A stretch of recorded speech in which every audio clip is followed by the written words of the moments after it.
চেন্নাই শিবিরের রায়না চমক, ধোনির ডেপুটি এবার কোচের ভূমিকায়। স্টার স্পোর্টসেই ফাঁস হল সিএসকের ভবিষ্যৎ রণনীতি।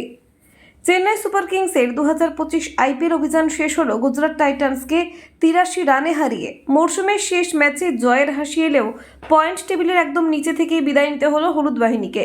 তবে এই ম্যাচেই দেখা গেল এক চাঞ্চল্যকর মুহূর্ত, যা আগামী মরশুমের জন্য জাগিয়ে দিল নতুন আশা। স্টার স্পোর্টসের ধারাভাষ্যে হঠাৎই উঠল একটি নাম, সুরেশ রায়না। আকাশ চোপড়ার কৌতূহলী প্রশ্নে রায়নার রহস্যময় হাসি কার্যত নিশ্চিত করে দিল চেন্নাই শিবিরে আবার ফিরছেন মিস্টার আইপিএল।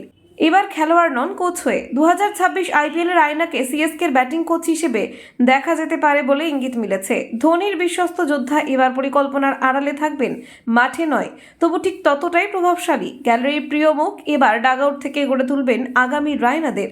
এই এক মুহূর্তেই যেন নতুন করে আলোচনার কেন্দ্রবিন্দু হয়ে উঠেছে সিএসকে শিবির। ধোনির রায়না যুগলবন্দি আবারও ফিরছে। আগামী আইপিএলে কি তবে নতুন চেন্নাই?